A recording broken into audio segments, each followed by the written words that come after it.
We're going to take a look at this video.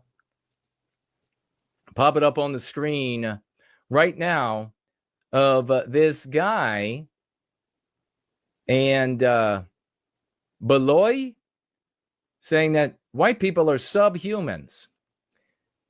And he's in a he's in the political party, he's a political actor in the once great country of South Africa, now in the possession of anti-white black people. There are probably some good black people in there as well, but the anti-white black people are clearly running the show. So let's prop this up and have a quick look at what is really at the root of anti-whiteism. Is it exactly what we've said? Well, of course it is. Right now is that we don't understand white people. White people are inferior species to us. Now, this is not like some fringe claim. This is at the root of anti-whiteism. And this is why white children end up crying about having to be white, about wanting to change. If you are condemned as genetically, spiritually evil by way of your propinquity to the white race, then you are inferior. You are subhuman. That's why white children don't want to be that. They want to be anything else. This is at the heart of anti-whiteism. He is speaking the truth. We are Homo sapiens.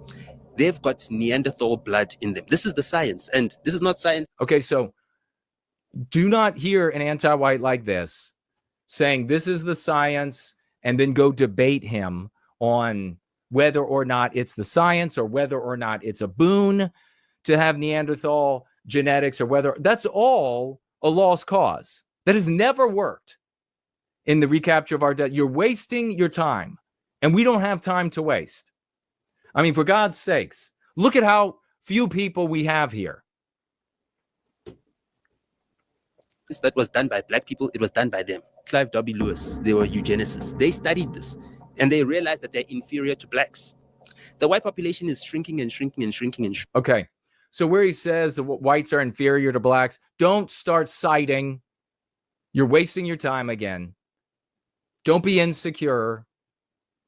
We create Western civilization. Black people create black civilization.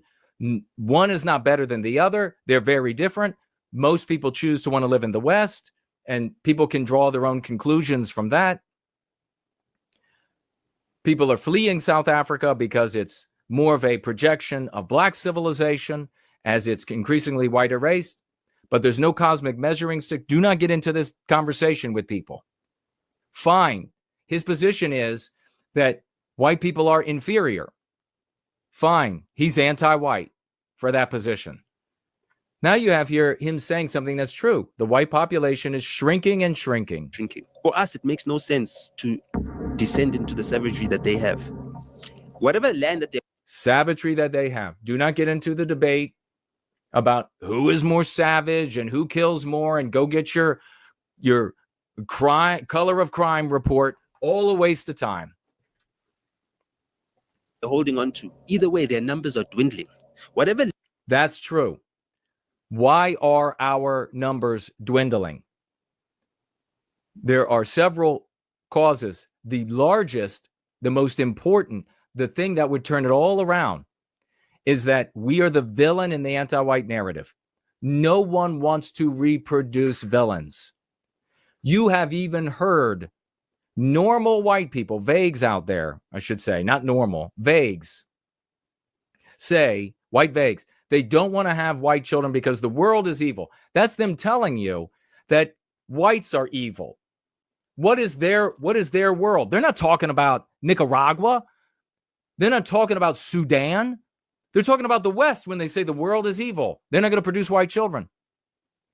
That is, you might as well forget about every other reason contributing to low birth rate for the white race. Forget about every other reason, because that is the one that makes all the difference. If you turn that around and you make white people proud of being white, they will produce children like there's no tomorrow.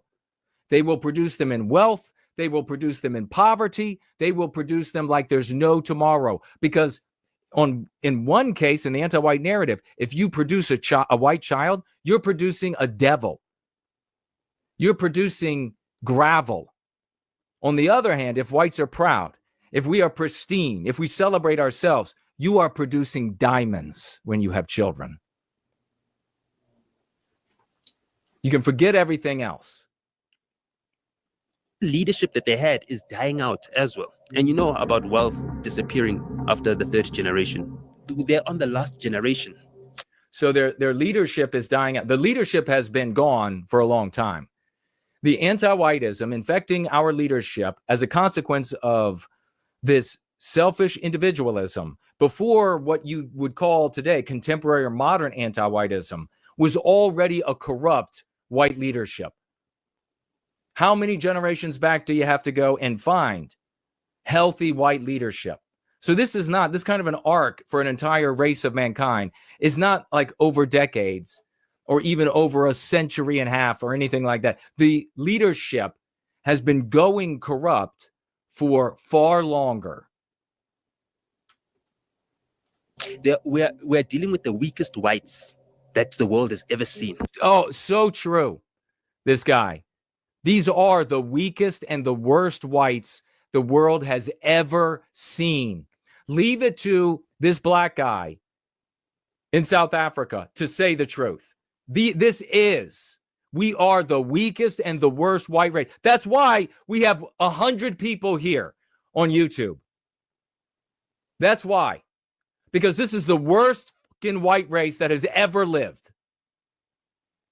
A call to personal responsibility with tools that demonstrably produce success, and no one fucking shows up.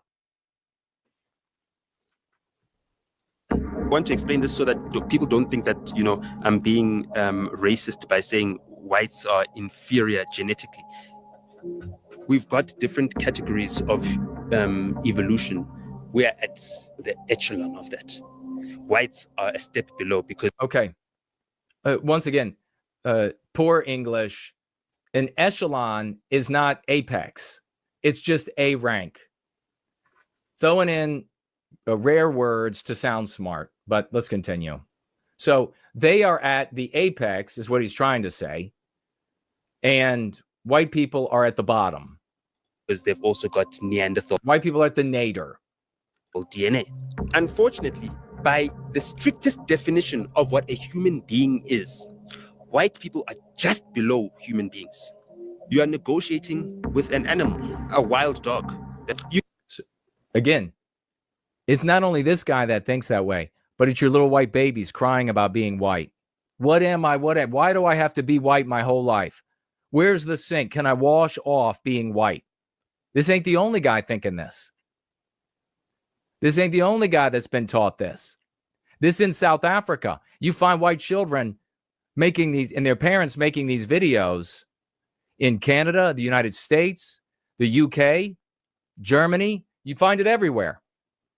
You cannot expect the same behavior of a human being that you're expecting of a dog. We need to start understanding what we're dealing with. Because we're not dealing with a who, we're dealing with a what. Everywhere. Not dealing with a who, dealing with a what. This is the conclusion, the logical conclusion of anti-whiteism and anti-white governance. This is the logical conclusion of anti-white governance. South Africa, Rhodesia, ahead of the rest of the countries formerly white on planet Earth.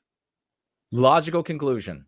Only being restrained by the rest of the Western world and what's left of white influence in the rest of the Western world. If there had not been influence from the rest of the Western world in Rhodesia and South Africa, we would have been entirely genocided long ago. Long ago. In the world, white people have gone and progressed. They've progressed because of savagery. They've killed people. They've decimated populations everywhere, around the entire globe. There's not a place where the sun shines. Again, no reason to debate that every race of people has engaged in warfare and savagery, and white people have done it better, I guess. No need to get into that conversation. This is an anti-white monster with speaking from the anti-white historical pages, all fiction and fictionalized reality from the anti-white narrative. He is using excuses from the past to justify victimizing in the present and in the future. That is the conversation you have at the dinner table, on the metro train, the subway train, on the regular train, in the airplane, at the bus stop, at the lathe, at the water cooler, at the drawing table. That's the conversation you have. Shines that white people have not decimated the people. Progressed because of savagery. Logical conclusion of anti-whiteism, ladies and gentlemen.